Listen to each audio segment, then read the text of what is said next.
देख कमला, तुझे काम करना है तो कर, नहीं तो चलती बन। अरे मेम साहब, ऐसा मैं क्या बोल दी जो आप इतना भड़क रही है? मम्मी जी, मैंने इस कमला को कहा कि ये ले चाय के बर्तन, इसे धुल दे जरा।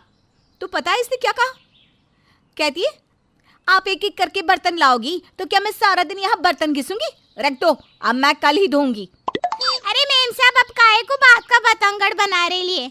मैं कब बोली ये सब? मैं तो बस ये बोली कि मेरे को लेट हो रहा है मेम साहब, अब मैं बाकी बर्तन कल धो दूंगी। तू ना ज्यादा जुबान मत चला, मैं खूब समझती हूँ तू क्या कह रही थी। अरे बहू छोड़ ना, जाने दे इसे। तू जा कमला, मैं कविता से बात करती हूँ, कल समय से आ जाइयो। हाँ ठीक है मेम साहब। कमला के जाने के बाद, अरे बहू ये क्या तरीका हुआ? मैं खूब जानती हूँ तुम्हारी आदत, छोटी छोटी बातों का बतंगड़ बना देती हो। अरे कमला ने सच में काम छोड़ दिया ना तो बर्तन घिसते घिसते तुम्हारे होश ठिकाने लग जाएंगे। देखो तो क्या जमाना आ गया है, काम वाले के सामने बहू की तो इस घर में कोई औकात ही नहीं है। कविता रोते हुए अपने कमरे में पहुंच जाती है। अरे कविता, क्या बात होगी? तुम रो क्यों रही हो? रो रही तो क्या नाचू? आप ही बताओ, मुझे ब्याह कर इस घर में किस लिए लाए थे आप? इसी दिन के लिए? मैं अपना घर परिवार छोड़कर यहाँ आपके साथ बसी थी कि कल को आपकी मम्मी मुझे बेइज्जत करे। अरे बताओगी भी, क्या हुआ है?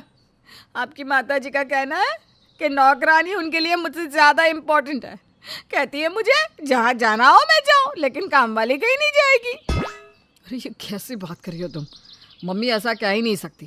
तो क्या मैं झूठ बोल रही हूँ? तुम्हारा मतलब क्या है कि तुम्हारी मम्मी बड़ी दूध की धुली है और मैं बिना बात के सबसे झगड़ा मोल लेती घूमती हूँ? अरे बाबा, मैंने ऐसा कब कहा?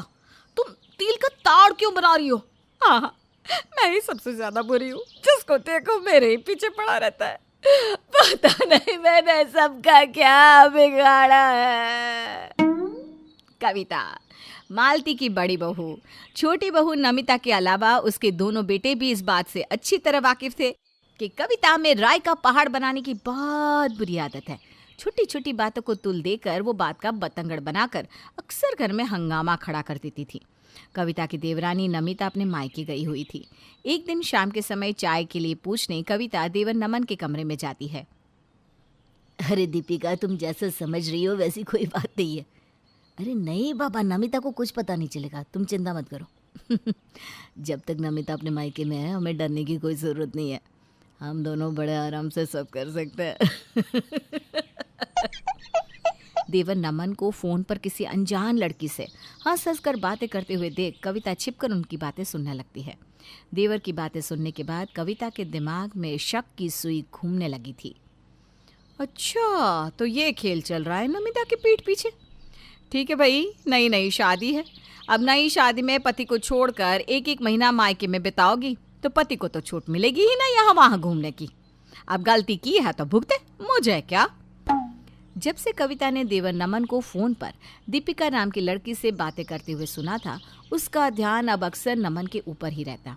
नमन भी अक्सर मुस्कुराते हुए फोन में किसी से चैट करता रहता।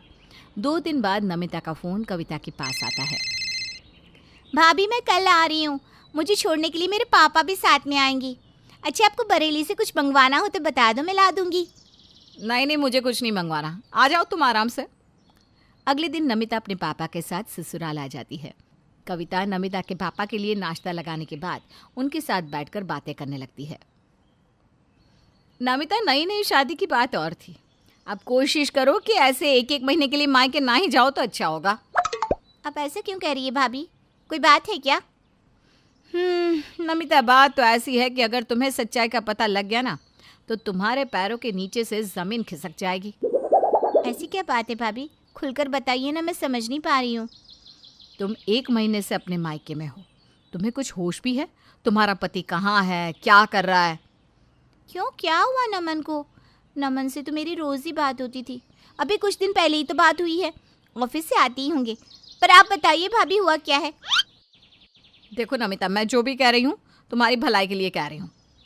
चाचा जी, सच्ची बात तो यह है कि गलत बात ना मुझसे बिल्कुल भी बर्दाश्त ना होवे, इसलिए इस बात को मैं इग्नोर नहीं कर पा रही हूँ। अरे बेटा, क्या बात है? खुलकर बताओ, अब तो मुझे भी घबराहट होने लगी है। अंकल जी, पिछले कुछ दिनों से मैं देख रही हूँ कि नमन के हाव भाव कुछ बदले बदले से है। वो दीपिका नाम की किसी लड़की से फ़ोन पर बातें करता रहता है और देर रात तक फ़ोन पर चैटिंग भी करता है। मुझे तो ऐसा लगता है कि अब आपको नमन और नमिता को एक दूसरे के साथ समय बिताने का मौका देना चाहिए। हो सके तो नमिता को कम से कम ही मायके बुलाइए, ताकि वो नमन के साथ समय बिताए और अपनी घर गृहस्थी पर ध्यान दे। वो सब तो ठीक है बेटा, लेकिन हमें कहाँ पता था कि नमन जी मेरे बेटे के साथ ऐसा करेंगे। नमन जी से हमें ऐसी उम्मीद तो बिल्कुल भी नहीं थी। हमने उन्हें क्या समझा था और वे क्या निकले। कहीं आप इनके ऑफिस में काम करने वाली दीपिका के बारे में तो बात नहीं करी है ना भाभी?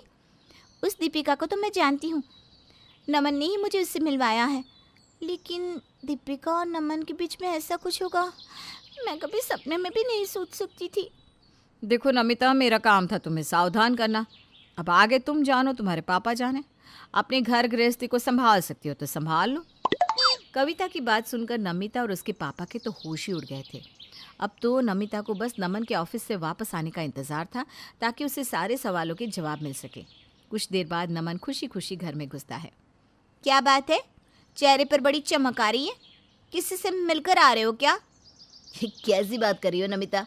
अरे 1 महीने बाद तुम अपने मायके से वापस आई हो, मेरे चेहरे पर चमक तो आएगी। ज्यादा झूठा दिखावा करने की जरूरत नहीं है नमन, मुझे सब पता चल गया है। अरे बाबा, ऐसा तुम्हें क्या पता चल गया कि आते ही तुम राशन पानी लेकर मेरे ऊपर चढ़ गई? मुझे तो सब पता ही है। तुम्हारे लिए बेहतर ये होगा कि तुम अपने मुंह से सब कुछ स्वीकार कर लो। अरे बाबा, मुझे पता तो है क्या बात है, तभी तो मैं अपने मुंह से स्वीकार करूंगा। कविता भाभी, इधर आइए। कविता भाभी को क्यों बुला रही हो? ये सब क्या माजरा है? मुझे कुछ समझ में नहीं आ रहा। देखो नमन, मैंने तुम्हारे बारे में सब कुछ सच सच बता दिया है। अब तुम भी अपनी भूल स्वीकार कर लो और नमिता से माफ़ी मांग लो। अरे भाभी, मुझसे भूल हुई है क्या? मुझे पता तो चले कुछ। आखिर ऐसा क्या बता दिया आपने नमिता को? वाह देवर जी वाह, बातों को गोल गोल घुमाने वाले तो मैंने बहुत देखे, लेकिन आपके जैसा भोली शक्ल बनाकर बाहर चक्कर चलाने वाला आदमी पहली बार देख रही हूँ मैं। भाभी, ये क्या कह रही हो? मेरा किसके साथ चक्कर चल रहा है?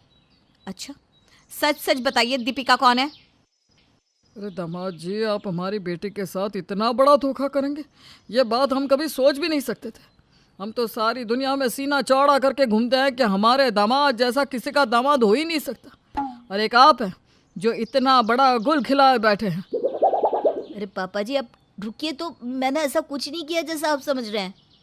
मैंने तुम्हारी और दीपिका की सारी बातें सुन ली थी, और वो सारी बातें मैंने नमिता को बता दी है। हे भगवान, आपने यही सुना था ना कि मैं दीपिका से कह रहा था कि जब तक नमिता अपने मायके में है हमें डरने की कोई ज़रूरत नहीं है, नमिता को कुछ पता नहीं चलेगा। आपको पता भी है कि हम लोग क्या बात कर रहे थे?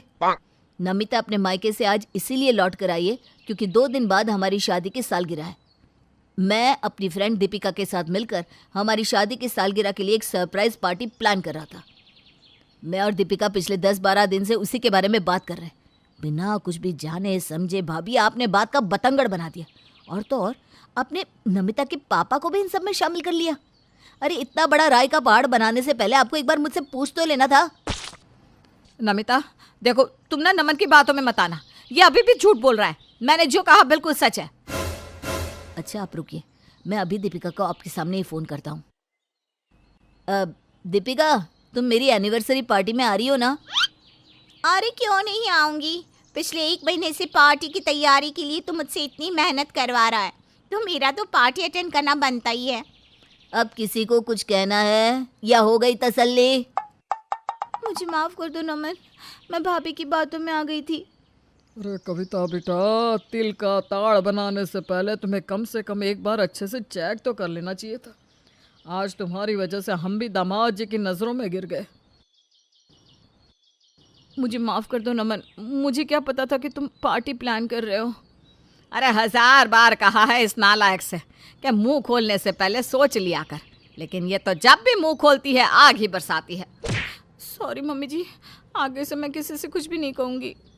राई का पहाड़ बनाते बनाते बेचारी कविता खुद पहाड़ के नीचे दब गई थी, और उस दिन के बाद कविता की बातों को बड़ा चढ़ाकर बोलने की आदत भी आहना का बचपन से ही मददगार स्वभाव होने की वजह से वो स्कूल से लेकर कॉलेज तक हर तरह की सोशल हेल्प में हिस्सेदार रहती थी, जिसके बाद वो उसे ही अपना प्रोफेशन बनाकर बच्चों की एजुकेशन पर फोकस करने वाली एनजीओ को ज्वाइन कर लेती है, जिसमें शादी के बाद ससुराल वाले भी उसका बहुत साथ देते हैं। अरे पियाली कहाँ है भाई? मैं तो अपने बच्चों से ही दुखी हो गई। काम के समय सब गायब हो जाते हैं। क्या हुआ मम्मी जी? क्या काम है? मैं कर देती हूँ। अरे नहीं नहीं, तुझे काम पर जाना है। बस अपनी नालायक ननद को बुला दे। वो महारानी पूरा दिन घर में बैठी रहती है, कुछ तो काम में आए। अभी छोटी है ना मम्मी जी, सीख जाएगी। है 24 साल की उम्र, कौन सी छोटी होती है? हैं? इस पर आहाना पियाले के कमरे में उसे बुलाने जाती है, जहां वो कानों में ईयरफोन लगाई गाने सुनते हुए शीशे के सामने बैठकर मेकअप कर रही होती है। ओहो मैडम, आप यहाँ मेकअप कर रही हैं और वहाँ मम्मी जी गुस्से से शेकअप हो रही हैं। वो तो उनकी आदत है, आप मुझे तैयार होने में मदद करो ना। अरे मैडम, आप ऑलरेडी कह ढा रही हैं, बस कदम बाहर रख कर तो देखो, सब निश्चित हो जाना है। दोनों ननद भाभी हंसती हुई कमरे से बाहर निकल आती है, जिसके बाद आहाना एनजीओ चली जाती है। इसी तरह दिन बीतता है और रात को जैसे ही आहाना घर वापस आती है तो पूरे घर में अंधेरा होता है।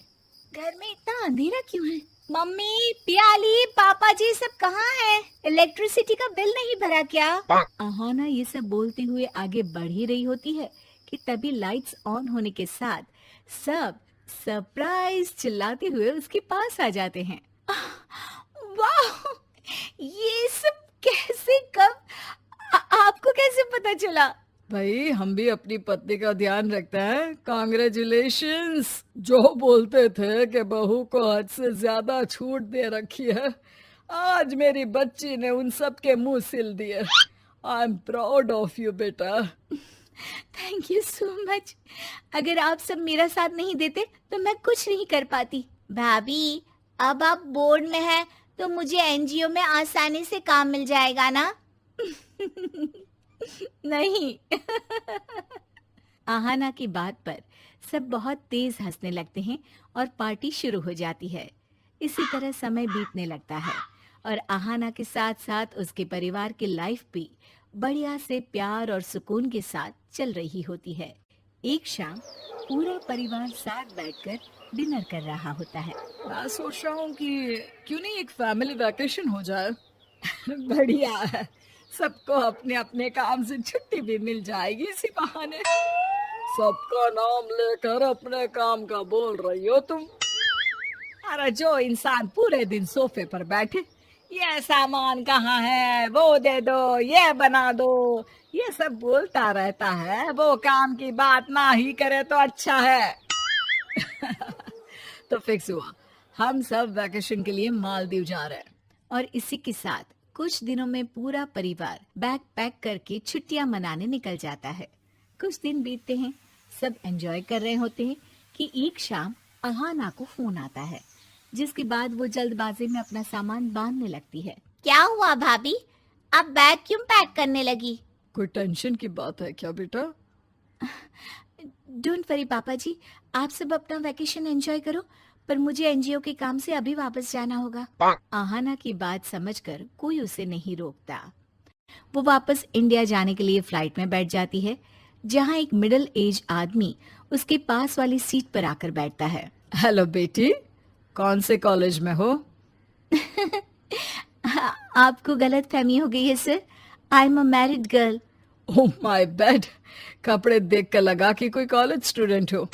पक्का मायके जा रही हो तभी ऐसे कपड़े पहने हैं। सॉरी सर, आप कहना क्या चाहते हैं? देखो गलत मत समझो, मैं तो तुम्हें समझा रहा हूँ कि ऐसे फटे हुए कपड़े जिसमें घुटने और आधे पैर दिख रहे हैं वो समाज और संस्कृति के लिए अच्छे नहीं है। और तुम तो शादीशुदा होकर ऐसे कपड़े पहन रही हो, इसका दूसरों पर गलत प्रभाव पड़ेगा बेटा।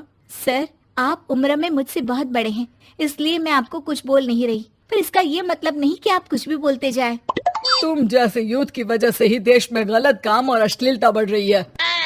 रोहित के इतना कुछ बोलने पर भी आहाना कोई लड़ाई ना चाहते हुए अपनी सीट चेंज कर हेडफोन लगा लैपटॉप खोल अपने काम में लग जाती है। इसी तरह कुछ घंटों बाद फ्लाइट इंडिया में लैंड करती है, जहां आहाना जल्दी जल्दी एग्जिट कर कार में बैठ काम के लिए निकल जाती है। उफ, दुनिया में कैसे कैसे लोग भरे हुए हैं। इतनी छोटी सोच। पैसा तो कमा लिया, पर अच्छी सोच और साफ दिल नहीं खरीद पाए शायद। कुछ देर में आहाना एनजीओ पहुंच जाती है, जहां सब उसका इंतजार कर रहे होते हैं। मैडम, हम कब से आपका इंतजार कर रहे हैं। अब आप प्लीज जल्दी कुछ संभाल लीजिए, हमें तो बहुत डर लग रहा है। थोड़ी देर में सर भी आने वाले हैं। अरे, इस पे डरने की क्या बात है, इन्वेस्टर ही तो है, हैंडल करना मुझे अच्छे से आता है। अरे तभी तो हमें आपको अर्जेंटली बुलाना पड़ा, क्योंकि हमें पता है कि आपसे बेस्ट यहाँ कोई नहीं है। आपको देख कर तो हमको कॉन्फिडेंस मिलता है मैडम, अब सब कुछ अच्छा ही होगा। सब मिलकर मीटिंग की तैयारियां करने लगते हैं, जिसकी थोड़ी देर बाद रोहित आहाना के कैबिन में आता है, जहां एक दूसरे को देखकर दोनों हैरान रह जाते हैं। आप एनजीओ के न्यू इन्वेस्टर हैं? अब नहीं, जहाँ तुम जैसी असंस्कारी अश्लीलता फैलाने वाली लड़की काम करती है, वहाँ का माहौल ही कैसा होगा। खुद में संस्कार और शर्म है नहीं, बच्चों को क्या सिखाती होंगी। हमें भी यहाँ पैसों वाले घटिया लोग नहीं चाहिए। रोहित वहाँ से चला जाता है और आहाना उदास होकर वहीं बैठ जाती है, जिसके बाद वो सबको फ्लाइट वाली बात बताती है। मैडम, एक बार हम कोरोना वायरस से बच सकते हैं, पर ऐसी सोच कि वायरस से नहीं। अच्छा हुआ कि इसकी सच्चाई पहले ही सामने आ गई। घर में किसी के ना होने की वजह से उस रात आहाना देर तक ऑफिस में काम करने रुक जाती है, जिस पर रात को प्राइम टाइम न्यूज के वक्त उसकी असिस्टेंट भागते हुए कैबिन में आती है। मैडम, आपने न्यूज देखी? वो तुरंत आहाना के कैबिन में लगा टीवी ऑन कर देती है, जिस पर फ्लाइट में रोहित और आहाना के बीच हुई कन्वर्सेशन का क्लिप चल रहा होता है और सब रोहित को ट्रोल कर आहाना का साथ दे रहे होते हैं। मैडम, जब मिस्टर रोहित ने फ्लाइट में आपके साथ बदतमीजी की तो किसी बच्चे ने उसका वीडियो बनाकर सोशल मीडिया पर अपलोड कर दिया और कुछ ही समय में वीडियो वायरल हो गया। उनकी सोच की सजा उन्हें मिली, अच्छी बात है, पर इससे उनके परिवार को जो सहना पड़ेगा वो अच्छा नहीं है, और किसी के बुरे वक्त पर हंसना नहीं चाहिए।